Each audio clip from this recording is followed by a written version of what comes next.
যেভাবে হোক সরকারি জায়গায় ট্রিটমেন্ট করানো আমার মনে হয় বেটার।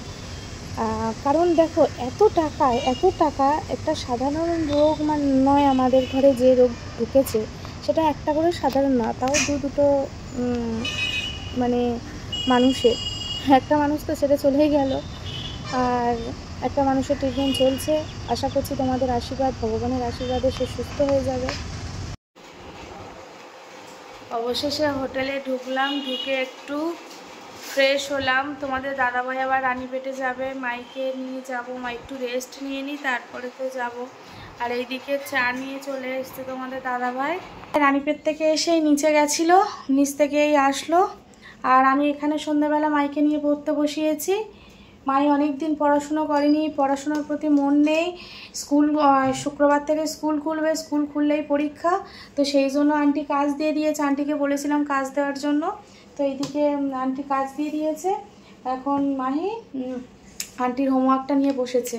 কত গুড বয় বলো তো, ভেলোরে আবার ট্রিটমেন্ট করাতে এসে মাহি এখন পড়াশুনো করতে বসেছে। কত ভালো ছেলে, গুড বয় বলো, মাহি গুড বয়। না পড়ে নাও, এবার পড়ে নাও দেখি। এই ঘরটা এই ঘরে আগেরবারে বোনেরা ছিল, এই ঘরটা। আর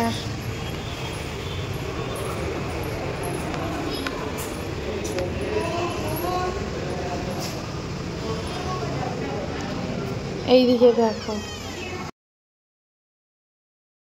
এবারে আমরা ফার্স্ট ফ্লোরে এই রুমটা পেয়েছি।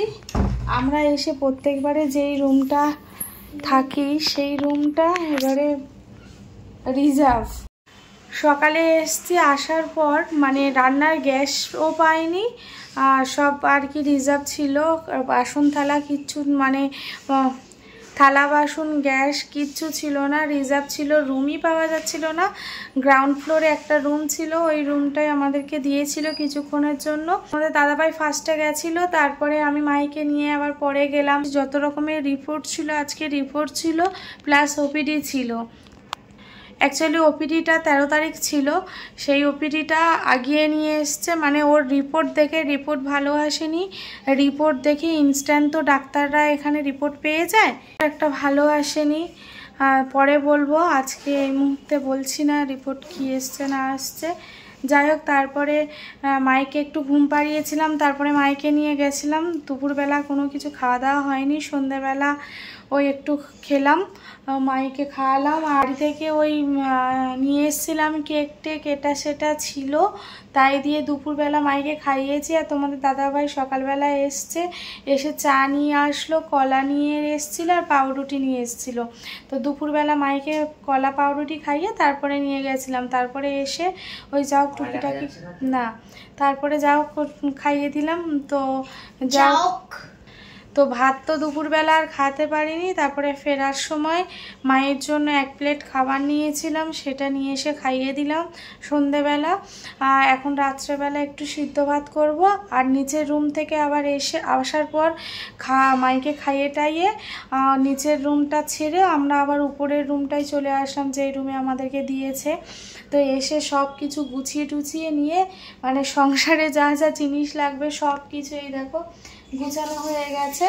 শুধু এবারে হচ্ছে যেই রুমটায় আমরা থাকি সেই রুমে রয়েছে অনেক দিন ধরেই, আমরা চলে যাওয়ার পর থেকেই তারা রয়েছে। হ্যাঁ, তো এখন আর কটা দিন হয়তো থাকবে, তারপরে হয়তো চলে যাবে, ওদের ট্রিটমেন্ট হয়ে গেলে তারপরে হয়তো আমরা উপরের ঘরেই চলে যাব। দেখা যাক এখন কতদিন কি লাগে না লাগে সেটা তো জানি না। তো চলো মাইকে এখন পড়িয়ে নিই, পরে কথা বলছি তোমাদের সাথে। তো বন্ধুরা, কালকে সন্ধ্যের পর আর কোনো ব্লগ করতে পারিনি, কারণ আসার পর খুব টায়ার্ড ছিলাম, তারপরে গোছানো ছিল, সব কিছু মিলিয়ে হয়নি। রানীপেটে গেছিলাম, ওখান থেকে আসলাম, তারপরে রাতে একটু সিদ্ধ ভাত করলাম, ওই করে আর কি টাইম চলে গেছে, ক্যামেরা অন করতে পারিনি। যাই হোক, এখন দুপুরবেলা মানে 3:30 বেজে গেছে। সকালে 9টার সময় তোমাদের দাদাভাইয়ের সাথে গেছিলাম রানীপেটে তোমাদের দাদাভাইয়ের আরেকটা রিপোর্ট ছিল। তো আজকে যে ইঞ্জেকশানের কথা ছিল সেই ইঞ্জেকশানটা আজকে দেওয়া হয়নি, কারণ টাকা জমা দেওয়া হয়নি, সেই কারণে আজকের ইঞ্জেকশানটা মিস গেছে। ফুল টাকা যদি আজকে জমা দেওয়া হয় তাহলে কালকের থেকে ইঞ্জেকশানটা চলবে। তো এখন দেখা যাক কি হয় না হয়। তো তো তারপরে রান্না টান্না করলাম, এসে তোমাদের দাদাভাই আমি দুজনে বাজার করে নিয়ে আসলাম, নিয়ে এসে রান্না টান্না করলাম। করে টোরে রান্না বলতে ডাল সিদ্ধ আলু সিদ্ধ, তোমাদের দাদাভাই তো ডাল আর আলু সিদ্ধ ছাড়া কিচ্ছু খাচ্ছে না 1 মাস ধরে। তো এখন ডাল সিদ্ধ আলু সিদ্ধ হয়েছে, আর ডিম সিদ্ধ দিয়েছিলাম মায়ের জন্য, আমার জন্য, তোমাদের দাদাভাইয়ের জন্য। তো তোমাদের দাদাভাই খাইনি বলে আমিও খাইনি, রেখে দিয়েছি ডিম সিদ্ধ, মাইকে খাইয়েছি। আর এই দিয়ে আজকে দুপুরে খাওয়াটা মেন, বড় কথা না, যেটা করতে এসছি, যে ট্রিটমেন্ট করতে এসছি সেটা মেন। করে এখন ছাদে এসছি, মাই খাওয়া দাওয়া হয়ে গেছে। মাই বলছে মাম্মা একটু ছাদে চলো, আর ছাদে এসে দেখছি রোদ, হাওয়া আছে, ভালো ঠান্ডা হাওয়া আছে, কিন্তু সেই গরমটা লাগছে না হাওয়াটার জন্য, কিন্তু রোদ আছে। আর মাই এদিকে বল খেলছে, এদিকে সব জামা কাপড় দেওয়া, এদিকে দেখো হাতে বল নিয়ে কন্টিনিউ এই যে বল খেলছে, ওই যে দেখতে পাচ্ছ। তো আসার সময় সাথে করে একটা বল নিয়ে এসছে, বল খেলছে। মাই এখন খুব গুড বয় হয়ে গেছে জানো তো, সকালে বিকালে করে পড়তে বসছে, আন্টির হোমওয়ার্ক করছে, কারণ স্কুল তো কাল বাদে পরশু দিন স্কুল খুলে যাবে ওদের, সোমবার থেকে রানিং চলবে, শুক্রবার দিন স্কুল খুলবে। ওটা মানে ফুল ক্লাস হবে না, যাই হোক জাস্ট সোমবার থেকে ক্লাস রানিং চলবে, আর স্কুল খুললেই পরীক্ষা। তার জন্য মাহির এখন পড়াশুনো তো করতেই হবে। একটু বল খেলতে খেলতে দেখো, খেলতে খেলতে কষ্ট হচ্ছে, তার জন্য এসে বসে পড়েছে। মাহি কিছু বলবে না, কিচ্ছু বলবে না, কিচ্ছু বলবে না। শরীর ভালো লাগছে না? কি হয়েছে শরীর?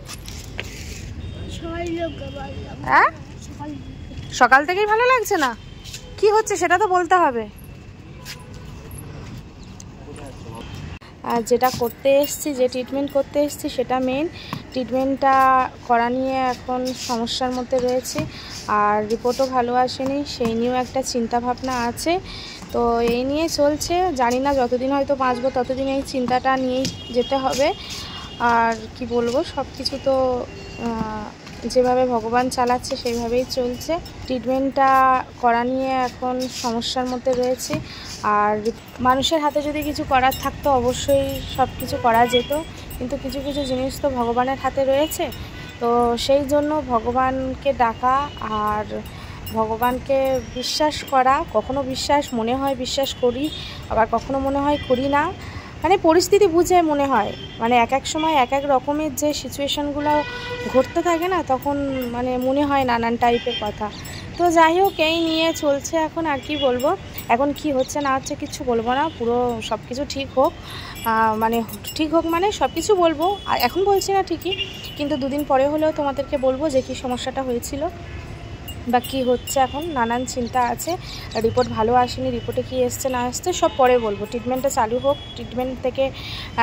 ট্রিটমেন্টটা চালু হওয়ার পর একটু শরীর ঠিক হোক, তারপরে আমি সব বলবো।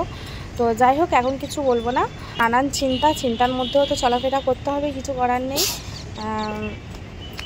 চিন্তা করে আজকে খাবো না, কালকে খাবো না, 3 দিনের দিন খেতে হবে, নিজেদেরকেও স্ট্রং রাখতে হবে সব কিছু পরিস্থিতির মধ্যে। সেটা পরিস্থিতি বুঝিয়েছে এবং পরিস্থিতি সিচুয়েশান সেটা বুঝিয়ে দিয়েছে যে সব কিছু খেতে হবে, ঘুমাতে হবে, তারপরে লড়াই করতে হবে, ট্রিটমেন্ট করাতে হবে, সব কিছু করতে হবে। তো সব থেকে মানে খারাপ লাগা বা কষ্টটা আরও কখন হয় বলো তো, একটা মেয়ে, বিশেষ করে একটা মেয়ের ক্ষেত্রে বলছি, একটা মেয়ে যদি সব কিছু মানিয়ে নিয়ে সব কিছু গুছিয়ে নিয়ে চলতে পারে, বা সবার মন জুগিয়ে নিয়ে সব কিছু পরিস্থিতিতে মানিয়ে নিয়ে চলতে পারে, তবে সেই মেয়েটা ভালো। বা শুধু আমার ক্ষেত্রে বলছি না, এটা প্রতিটা মেয়ের কথা বলছি, বা ঘরের বউটা ভালো। আর মুখে মুখে তর্ক, মুখে মুখে কথা বলা, বা সব কিছু মিলিয়ে বলছি, ভালো যদি না লাগে সেটাকে মেনে না নেওয়াটা, তখন মেয়েটা ভালো না, মেয়েটা মিশুকে না, মানিয়ে নিয়ে চলতে পারে না, নানান টাইপের কথা উঠে আসে। যাই মনটা খারাপ লাগছে তাই কিছু কথা বলছি। এক এক সময় কিছু মানুষের কথা, কিছু খারাপ কিছু যেগুলো মাথার মধ্যে ঘুরে বেড়ায়, যেগুলো পরিস্থিতির মধ্যেও যেগুলোকে আঘাত করে, তো সেই জিনিসগুলো মনে পড়ে, এক এক সময় কষ্টও হয়। কিন্তু মানুষ যে কথাগুলো সেই কথাগুলো এখন বলছি, পরক্ষণে সেই কথাগুলো কিভাবে নিয়ে কি করতে হবে সেইগুলো ভাবার বিষয় থাকে, কিন্তু সেগুলো তো সবাই বোঝে না। তো তবে হাতের 5টা আঙুল সমান না, জানো তো। এই হোটেলে মানে এই রাস্তায় আগের বারে কত স্মৃতি, কত কি জড়িয়ে রয়েছে, সব কিছু মনে নিয়ে মানে এগিয়ে যাচ্ছি। যাই হোক, এখানেই এসে আমার ভাইকে হারিয়ে ফেলেছি, তো এখানে তো অনেক কিছু জিনিস থাকবেই। এখানে এসে ভাইকে হারিয়েছি, ভাই আমাদের কাছ থেকে এখান থেকেই চলে গেছে, তাই অনেক কষ্ট, অনেক যন্ত্রণা, অনেক ব্যথা সব কিছু আছে। তো তেমন ভয়ও লাগে এখন, বিশ্বাস করো। মানে আমি সবার উদ্দেশ্যে একটা কথাই বলবো, যাদের প্রচুর টাকা আছে তারাই এসে ট্রিটমেন্ট করতে, মানে এখন এই টাকাটা জমা দাও। তবে আমাদের যেমনি কলকাতাতে দেখি যে রিপোর্ট করলাম, আমি কথাই বলছি একটা, তা বলে আমি যে এখানে কাউকে ছোট করছি, এখানে বড় করছি এমনটা নয়। মানে এক এক জায়গায় এক এক রকম সিস্টেম, রুলস আছে। যাই হোক, আমাদের কলকাতায় যেমন কিছু টাকা দিয়ে রিপোর্ট করলাম, আবার রিপোর্ট যখন আনলাম ফুল পেমেন্ট করে দিতে হবে, সেটা একটা অপশান থাকে। বা আমি যদি মনে করি আমি প্রথমেই ফুল টাকা পেমেন্ট করলাম, সেটা আলাদা বিষয়, সেটা আমার উপর ডিপেন্ড করছে বা আমাদের উপরে যাই হোক, এখানে তেমনটা না। এখানে তো ফুল টাকা তোমাকে পেমেন্ট করে, মানে ওদের যে হসপিটাল আইডি যে কার্ড আছে সেখানে পেমেন্ট করে তবেই তোমার রিপোর্ট বলো, ট্রিটমেন্ট বলো, সব কিছুই তোমার চালু হবে। আদারওয়াইজ কিচ্ছু হবে না। এর এখন ট্রিটমেন্টের জন্য ফুল টাকা পেমেন্ট করতে হবে। এবার 1-2 টাকার ব্যাপার তো না। তবে এবার যারা জানো না যে আগের ব্যাপারটা নিয়ে, যে না সিএমসি খুব ভালো ট্রিটমেন্ট হয়, তার জন্য আমাকে যেতে হবে অনেক কম খরচ, এটা কিন্তু ভুল। ভালো ট্রিটমেন্ট হয় ঠিকই, কিন্তু টাকাটা প্রিপেয়ার করে নিয়ে আসতে হবে। একটা সাধারণ মানুষের আমি এখানে নলেজ দেবো না যে এখানে এসে তোমরা ট্রিটমেন্ট করো। হ্যাঁ, জায়গায় আমাদের বাসস্থান, সেখানে আমাদের যেভাবে হোক সরকারি জায়গায় ট্রিটমেন্ট করানো আমার মনে হয় বেটার।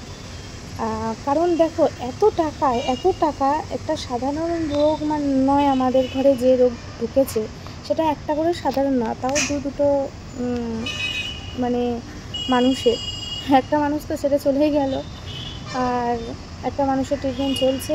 আশা করছি তোমাদের আশীর্বাদ, ভগবানের আশীর্বাদে সে সুস্থ হয়ে যাবে। তো যাই হোক, টাকার খেলা, টাকা ছাড়া কিচ্ছু না। মানুষের কার কাছে কত টাকা থাকে জানি না। মানে আমরা তো আর মানে আম্বানি নই বা টাটাও নয়, বা আমাদের সাধারণ মানুষের কাছে কত টাকা থাকতে পারে। যাদের আছে, এক শ্রেণীর লোকেদের কাছে রয়েছে। কিন্তু আমার মনে হয় যে ক্যান্সার নামক যে রোগটা, টাকা হার মেনে যায় রোগের কাছে। টাকা কিচ্ছু হয় না, টাকা হার মেনে যায়। যার যেমন ক্ষমতা সে সেরকম টাকা নিয়ে এখানে মানে কিছু যে না এই টাকায় যাচ্ছি হয়ে যাবে, তেমনটা করো না। আসলে অনেক বিপদ। কারণ বিপদ বলতে একটা দূরে এসে থাকা, খাওয়া, যাতায়াত সব কিছুর খরচা আছে, হোটেল ভাড়া আছে, তারপরে এখানকার জিনিসপত্র যা এখানে এসে একটা সংসার সমান। তো যে খরচা, সব কিছু মিলিয়ে প্রচুর টাকা খরচা।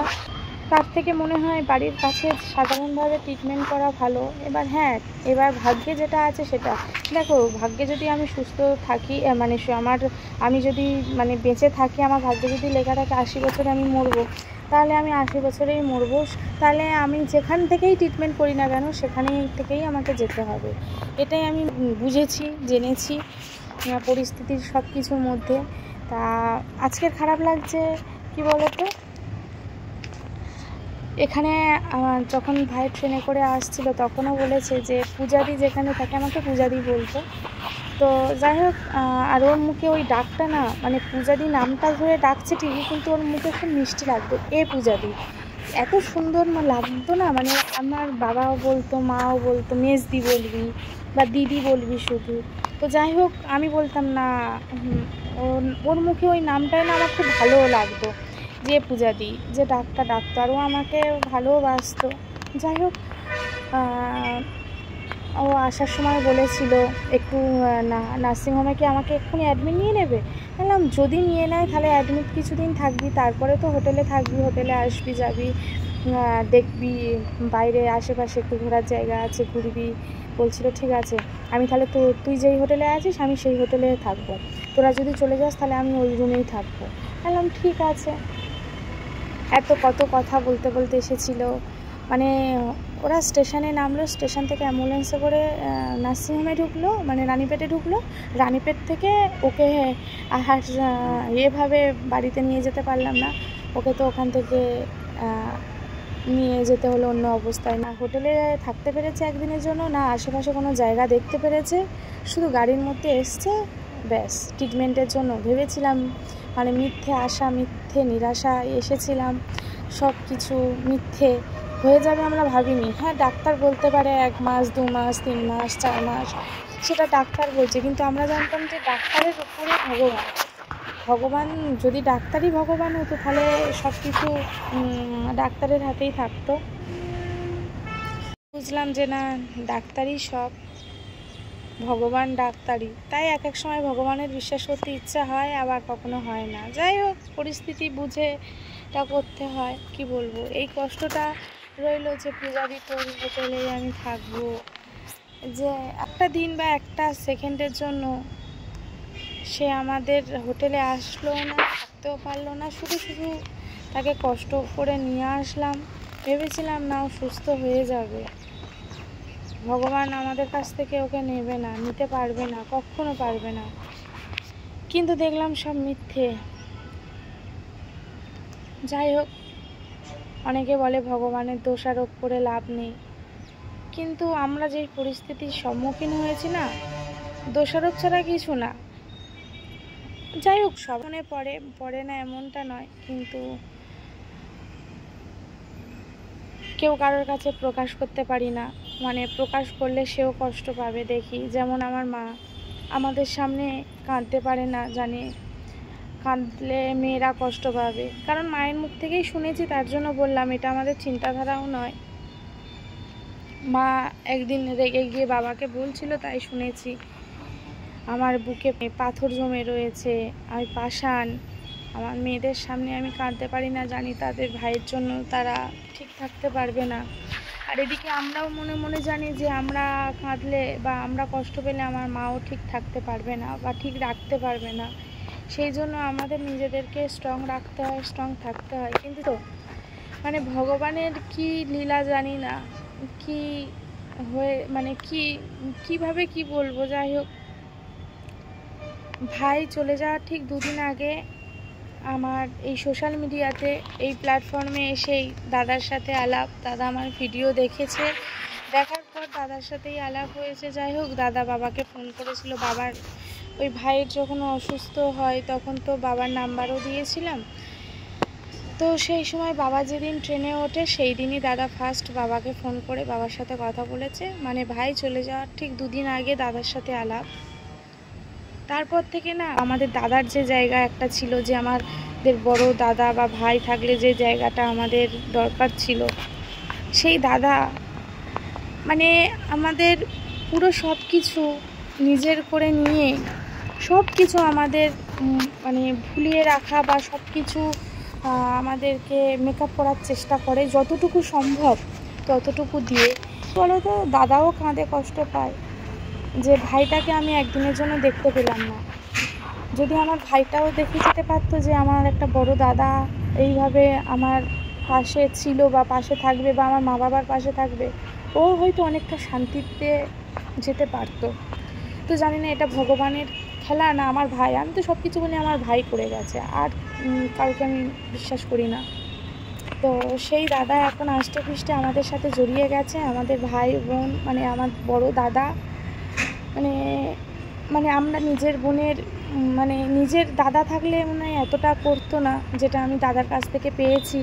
আজকে তোমাদের মানে এই প্ল্যাটফর্মে আমি এসে আমি ওই দাদাকে পেয়েছি, এমন তোমাদের কাছ থেকে অনেক ভালোবাসাও পেয়েছি। শুধু দাদাকে পাইনি, তোমাদের কাছ থেকে অনেক ভালোবাসা পেয়েছি, অনেক সাপোর্ট পেয়েছি। আজকে না বললে নয়, ওই দাদাকে দেখাবো, ভিডিও করেওছি, কিন্তু সময়ের অপেক্ষায় আমি এডিট করতে পারিনি, পোস্ট করতে পারিনি। অনেক কিছু গল্প আছে যেগুলো তোমাদের সাথে সব শেয়ার করবো আস্তে আস্তে। হয়তো কিছু কিছু ক্লিপ নেওয়া আছে, পুরো ক্লিপ হয়তো নেওয়া নেই, সবই শেয়ার করব। তো যাই হোক, এখানকার ওয়েদারটা তোমাদেরকে একটু দেখায়, দাঁড়াও, দেখো রোদ আছে কিন্তু এখন।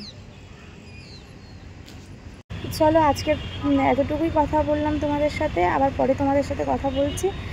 আজকের মতো ব্লগটা আমি এখানেই শেষ করছি। দেখা হবে নতুন কোনো ব্লগে তোমাদের সাথে। ততক্ষণ তোমরা সুস্থ থেকে ভালো থেকো। আর আমার দাদার গল্প তো তোমাদের সাথে বলা অনেক বাকি আছে, সব কিছুই তোমাদের সাথে আস্তে আস্তে শেয়ার করব। তো চলো দেখতে থাকো, পরে আবার নতুন ব্লগে তোমাদের সাথে কথা হচ্ছে।